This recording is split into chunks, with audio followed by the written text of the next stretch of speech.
British समझौता और अधिनियम, जिसके अंतर्गत हम सहायक संधि को पढ़ेंगे। ब्रिटिश ईस्ट इंडिया कंपनी ने हस्तक्षेप की नीति को प्रारंभ किया और पूर्व में अपने अधीन किए गए शासकों के क्षेत्रों का प्रयोग अपनी राजनीतिक महत्वाकांक्षाओं अर्थात भारतीय राज्यों को ब्रिटिश शक्ति के अधीन लाने के लिए किया। सहायक संधि हस्तक्षेप की नीति थी जिसका प्रयोग भारत के गवर्नर जनरल लॉर्ड वेलेस्ली 1798 से 1805 ईस्वी द्वारा भारत में ब्रिटिश साम्राज्य की स्थापना के लिए किया गया।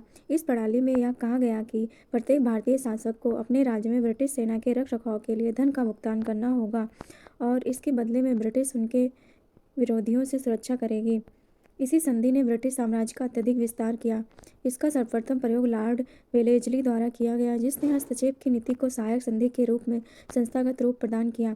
उसने ऐसी लगभग 100 संधियों पर हस्ताक्षर के द्वारा नवाबों और निजामों को अपना सहायक बना लिया। इस प्रणाली के मुख्य बिंदु निम्नलिखित हैं। सहायक संधि पर हस्ताक्षर करने वाले राज्यों को अपने राज्य में ब्रिटिश सेना की एक अस्थायी रेजिमेंट को रखना पड़ता था और उसके रख रखाव हेतु धन देना पड़ता था। ब्रिटिशों की पूर्व अनुमति प्राप्त किए बगैर कोई भी भारतीय शासक किसी भी यूरोपियों को अपनी सेवा में नियुक्त नहीं कर सकता था।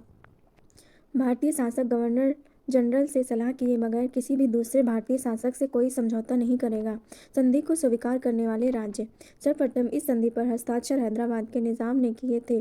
1798 ईस्वी में निजाम के फ्रांसीसी संबंधों को समाप्त कर दिया और ब्रिटिश अनुमति के बिना वे मराठों से कोई संधि नहीं कर सकते थे।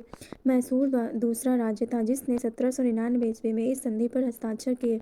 1801 ईस्वी में वेलेस्ली ने अवध के नवाब को इस संधि पर हस्ताक्षर करने के लिए बाध्य किया। 1802 ईस्वी में पेशवा बाजीराव द्वितीय भी अपने राज्य को इस संधि के तहत ले आए।